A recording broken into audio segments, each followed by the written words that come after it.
¿Qué tal? ¿Cómo le va? Bienvenida, bienvenido. Estamos iniciando una emisión más de Impacto Económico a través de la señal de Telesur. Mi nombre es Daniel Rosas, como siempre, a nombre de este gran equipo. Le agradezco el favor de su atención y le invito a que escuche los titulares del día de hoy. En América Latina, el ex canciller de Colombia dirige un proyecto para influir en las próximas elecciones presidenciales. En contexto, Venezuela inicia su reinserción en el sistema financiero global. Y en nuestro bloque 360, China progresa en el uso de robots para el cuidado de ancianos. De esto y más hablaremos el día de hoy.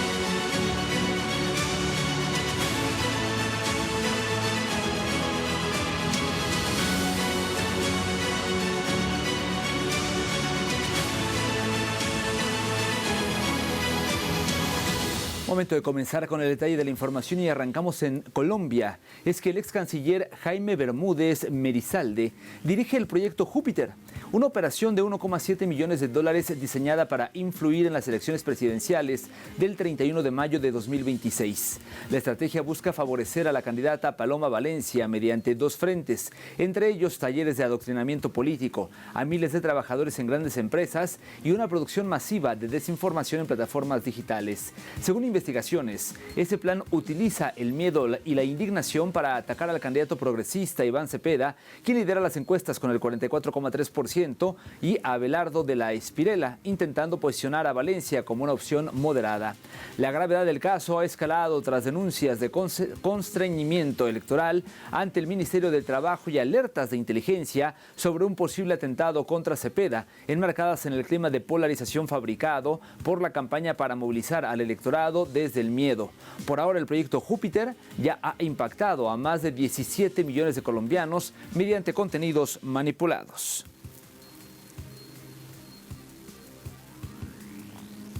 En más de Colombia, la pobreza multidimensional en el sector rural de ese país disminuyó del 24,3% en 2024 al 22,4% en 2025. Según el Departamento Administrativo Nacional de Estadísticas, esta cifra representa una reducción de 1,9 puntos porcentuales y la salida de aproximadamente 205,000 personas de esta condición. Asimismo, bajo el gobierno actual, el indicador acumula una caída de 4,9 puntos desde el 2022.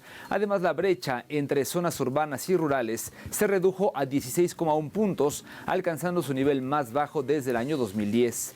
Por su parte, Juan Pablo Sandoval, director de la Unidad de Planificación Rural Agropecuaria, atribuyó estos resultados a la apuesta por la reforma agraria y el acceso a servicios básicos. También el departamento apuntó que de los 15 indicadores del índice, 12 mostraron mejoras, destacando el acceso al agua y la reducción del rezago escolar. No obstante, persisten desafíos estructurales significativos. El 88,9% de los trabajadores rurales sigue en la informalidad, el 66,3% de los hogares presenta bajo logro educativo y el 30,7% aún carece de fuentes de agua mejoradas.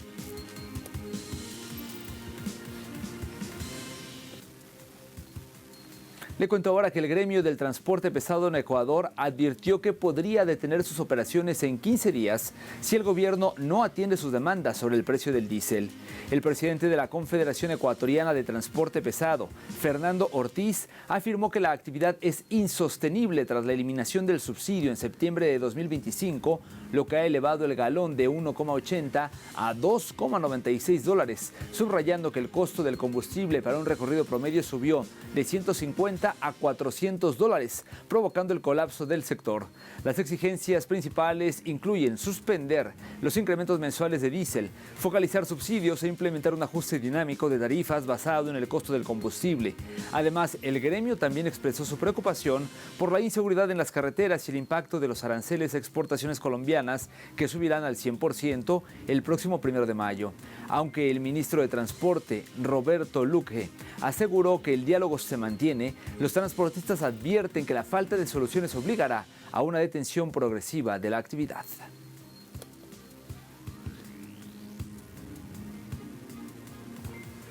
Le cuento ahora que en Argentina el superclásico de fútbol entre Boca Juniors y River Plate ha consolidado al fútbol no solo como una pasión, sino como un fenómeno económico desfasado de la realidad económica del común. De hecho, la entrada actúa como un activo financiero de lujo. Aquí los detalles.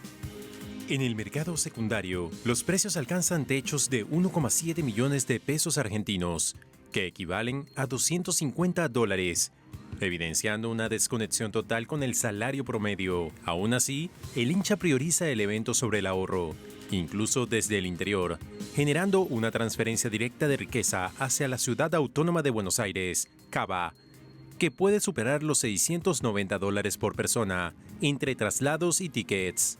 Bajo esta lógica, el estadio más monumental se erige hoy como la empresa más rentable de Argentina por metro cuadrado, con una facturación que supera los $10.800.000 por jornada. A esto se suma un ecosistema de servicios externos, desde operativos de seguridad hasta hospitalidad de alta gama, que inyecta otros $37.000 al circuito comercial. El impacto macroeconómico se traduce en una reconversión del consumo hacia el entretenimiento. Mientras la actividad formal en la capital parece pausarse, se activa una economía digital masiva liderada por las apuestas online y un turismo receptivo que lleva la ocupación hotelera al 95%. En los alrededores del estadio, la gastronomía barrial capitaliza este flujo extraordinario, logrando facturar en un solo domingo lo equivalente a casi 2 semanas de ventas normales, demostrando que el superclásico del fútbol argentino es el motor que dinamiza toda la estructura comercial urbana.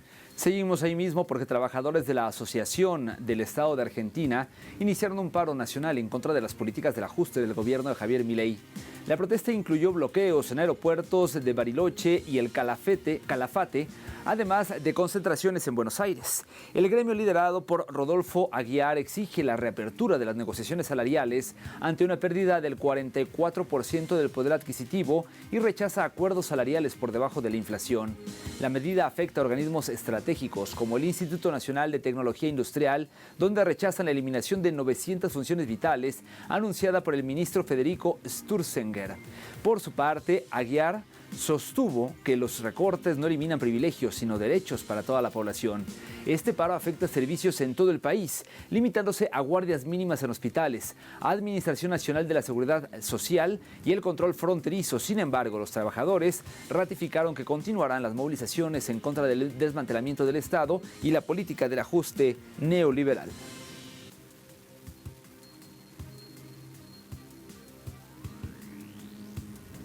Le cuento ahora que el gobierno de Chile firmó el lunes 2 acuerdos de cooperación con Estados Unidos.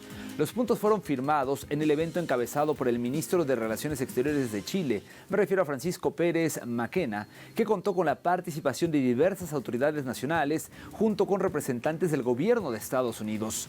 El ministro chileno indicó que estos acuerdos permitirán al país proyectarse como un actor clave en la transición energética global, debido a que uno de ellos se centra en la exploración y explotación de minerales que sirven de materias primas esenciales para la tecnología, la defensa y la transición energética.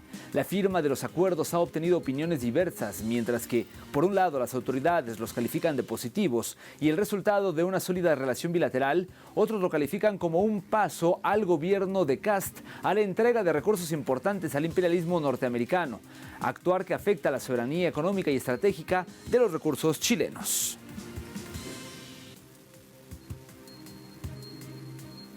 Con esta información hacemos una primera pausa en la emisión del día de hoy. Al volver en contexto hablaremos de Venezuela, ya que inicia su reinserción al sistema financiero global. Todos los detalles cuando regresemos.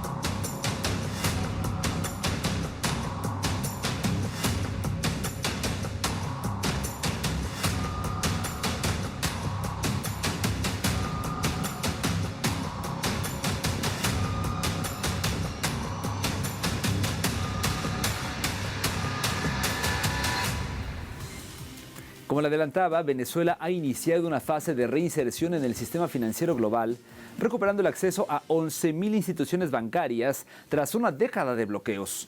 Esta apertura operativa permite al Banco Central de Venezuela gestionar transferencias, recibir ingresos petroleros, captar inversión extranjera directa y canalizar remesas de forma regular. Entre los activos rescatados destacan 5.000 millones de dólares en derechos especiales de giro del Fondo Monetario Internacional y 3.200 millones de dólares retenidos en el sistema de Naciones Unidas, recursos que serán destinados a servicios públicos como salud, educación y electricidad. Asimismo, el Estado venezolano avanza en la recuperación de soberanía financiera mediante la reclamación de 4.000 millones de dólares en reservas de oro y las utilidades generadas por Citgo. Este nuevo escenario habilita la reestructuración de una deuda pública de 140.000 millones de dólares y busca estabilizar el mercado cambiario para frenar la inflación. El plan incluye la creación de fondos estratégicos de ahorro e inversión orientados a la recuperación del salario real y la sostenibilidad económica a largo plazo.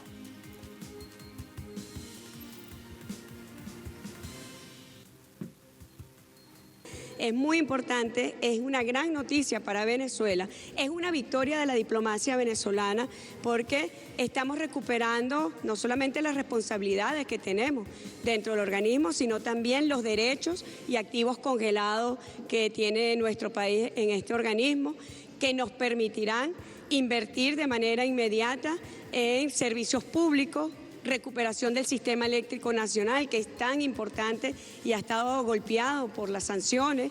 La recuperación del sistema de distribución de agua es muy importante también. Así que servicios básicos serán atendidos de manera inmediata con estos recursos que estaban bloqueados en el Fondo Monetario Internacional. También daremos atención prioritaria a los hospitales del país y, bueno, programas que tengan que ver con la atención de nuestro pueblo. Y yo estoy segura, no tengo duda de ello, que el sistema de orquesta también estará contemplado dentro de esas facilidades que estamos hoy como país recuperando la representación de nuestro país. El gobierno venezolano recupera sus derechos en el Fondo Monetario Internacional y formamos parte del sistema estadístico internacional económico financiero que nos permita compartir información relevante para consolidar nuestra economía. Y es que el Departamento del Tesoro de Estados Unidos emitió las licencias generales 56 y 57, instrumentos de flexibilización que permiten ampliar el rango operativo de Venezuela en el sistema financiero internacional. La GL 57 autoriza transacciones para el Banco Central de Venezuela y los principales bancos estatales, Venezuela del Tesoro y Digital de los Trabajadores, facilitando el procesamiento de pagos, transferencias en dólares y el regreso del país a la red interbancaria SWIFT. Esta medida permite recibir pagos directos por exportaciones petroleras sin intermediarios, optimizando el flujo de divisas al mercado cambiario. Por su parte, la GL 56 permite suscribir contratos preliminares para inversiones estratégicas en sectores como el eléctrico, abriendo la puerta a la asistencia técnica de empresas occidentales.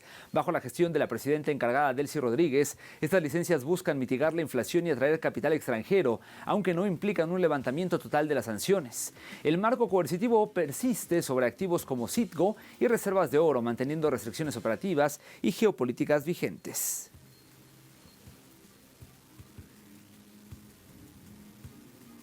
Le cuento ahora que tras 7 años de interrupción, el Banco Mundial y otras instancias internacionales han anunciado la reanudación de relaciones formales con Venezuela. Aquí los detalles. Este relanzamiento surge tras el reconocimiento de la gestión de la presidenta encargada, Delcy Rodríguez, superando la suspensión operativa vigente desde el año 2019. El país, que mantuvo su membresía histórica pese a las tensiones políticas y el relacionamiento petrolero. Este avance facilita la reestructuración de la deuda externa nacional, estimada en más de 60.000 millones de dólares en bonos en mora, permitiendo un diálogo formal con los acreedores. Paralelamente, el 17 de abril de 2026 se oficializó a Luis Pérez González como nuevo presidente encargado del Banco Central de Venezuela, el BCV. El ente emisor priorizará la digitalización acelerada y la mitigación de la inflación, proyectada aún en 3 dígitos para el cierre de año. Los recursos recuperados mediante esta apertura se dirigirán estratégicamente a la rehabilitación de infraestructura crítica, servicios públicos y el sistema eléctrico nacional, pilares fundamentales para dinamizar la recuperación económica y el crecimiento productivo del país en esta nueva etapa financiera.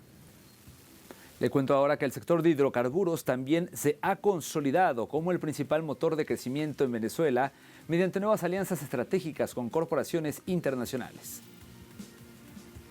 La petrolera española Repsol anunció planes para elevar su producción en un 50% durante los próximos 12 meses, proyectando pasar de 45.000 a casi 70.000 barriles diarios a través de la empresa mixta Petroquiriquire. Paralelamente, Repsol y la italiana Eni aseguraron la operatividad del campo Carbón 4 para garantizar el suministro de gas natural durante todo 2026, fortaleciendo el sistema eléctrico nacional y la arquitectura de exportación gasífera. En el ámbito binacional, PDVSA suscribió un acuerdo con la estadounidense Chevron para incrementar sustancialmente la extracción de crudo en sus 3 empresas mixtas activas. Este convenio, liderado por la presidenta encargada, Delcy Rodríguez, preserva la mayoría accionaria estatal mientras facilita el reequipamiento de la cadena de insumos afectada por años de sanciones. Las autoridades proyectan que, al cierre de abril de 2026, el país recupere los niveles operativos previos al bloqueo marítimo, con la meta de alcanzar nuevamente los 1.2 millones de barriles diarios registrados en diciembre pasado. Este volumen representa la producción más alta de los últimos 6 años, validando un entorno de mayor seguridad jurídica para la inversión extranjera en petróleo, minería y agricultura. Hoy en día el pueblo de Venezuela se mantiene firme en la gran peregrinación nacional por una Venezuela sin sanciones y en paz, que avanza por el territorio nacional con una movilización masiva. Aquí la historia. La iniciativa, impulsada por la presidenta encargada Delcy Rodríguez, busca unificar a sectores políticos, económicos, sociales, académicos y religiosos en un reclamo común por el cese definitivo del bloqueo financiero y las medidas coercitivas unilaterales que afectan el aparato productivo del país. La jornada, que coincide con la conmemoración del primer grito de independencia, tiene como objetivos fundamentales visibilizar el impacto de las restricciones en la calidad de vida y consolidar la paz interna como un activo soberano.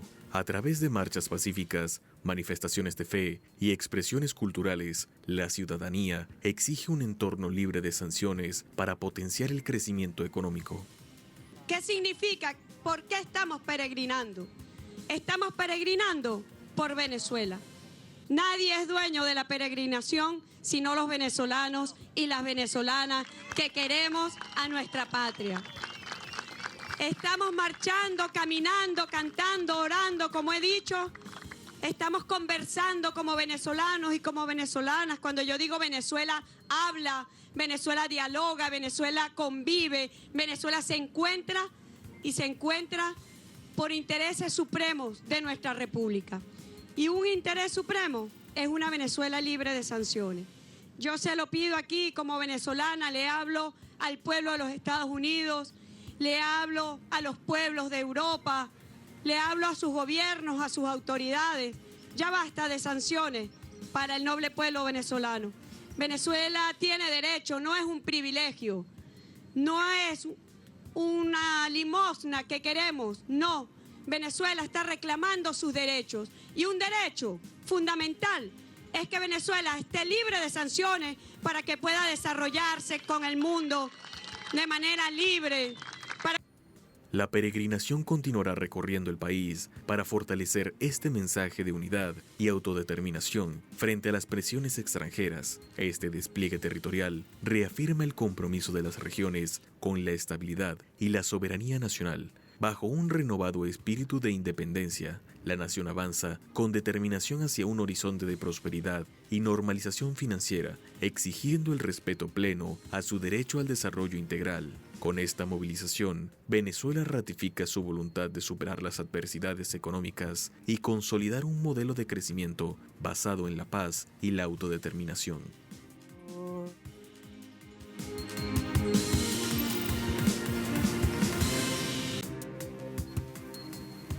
Le cuento ahora que avanza en China el uso de robots inteligentes para atender la creciente necesidad del cuidado de ancianos. A continuación, los detalles. China enfrenta una crisis de cuidados sin precedentes debido a su acelerado envejecimiento de la población. Casi 1 de 4 personas supera los 60 años y, en 2025, el país cerró con 3.390.000 habitantes, menos que en 2024. Ante la falta de relevo generacional, el gigante asiático apuesta por la implementación de robots humanoides con inteligencia artificial. Compañías como Beijing Lighton Interactive desarrollan modelos como el Polyface, capaces de simular microexpresiones y contacto visual para ofrecer una compañía realista y apoyo doméstico a los ancianos, haciendo más humana la interacción. Este despliegue no es solo social, sino un mercado masivo, ya que se estima que el mercado de robots para adultos mayores alcanzarán un valor de $6.120.000 en 2034, lo que supondrá un crecimiento anual compuesto de 15.1% en los próximos años. Actualmente, las plantas automatizadas en Guangdong ya producen un humanoide cada 30 minutos para cubrir esta demanda. Por su parte, el Ministerio de Asuntos Civiles ha impulsado directrices para integrar interfaces cerebro-computadora y exoesqueletos que asistan la movilidad y salud de los mayores. Finalmente, la ONU prevé que para el cierre de la década de 2070 habrá más personas mayores de 65 años que menores de 18 en todo el mundo, lo que convertiría este mercado en un éxito rotundo para China. Le cuento ahora que el consejero delegado de Rosatom, me refiero a Alexei Linkachev, durante su intervención en el marco de la feria Inoprom Asia Central, celebrada en Tashkent, Uzbekistán, afirmó que los estados de Asia Central son socios clave para la empresa rusa, ya que la región está experimentando un fuerte crecimiento económico. Escuchemos. Nos resulta muy cómodo operar en Asia Central. En primer lugar, la región está experimentando un fuerte crecimiento económico, con una tasa de crecimiento anual promedio del 7%. Se trata de un crecimiento muy sólido. Estimamos que el consumo de electricidad en la región aumentará un 40% para 2030. Por supuesto, observamos con cierta admiración las tendencias demográficas. La población de estos países está creciendo, lo que es un excelente ejemplo de la solidez de las tradiciones familiares. Sin embargo, el crecimiento demográfico y la expansión económica conllevan, naturalmente, un aumento de la demanda de electricidad.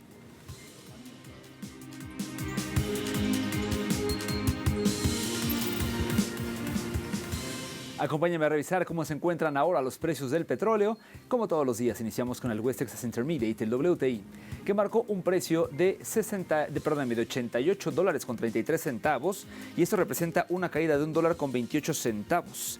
En el caso del barril del Brent, el de referencia en Europa, su precio se ubicó en $94.58, cayendo también en este caso 90 centavos del billete verde. Y finalmente le comento que el crudo promediado por la OPEP marcó un precio de $97.74, una caída de $1.86, nuevamente todos los indicadores por debajo de los $100.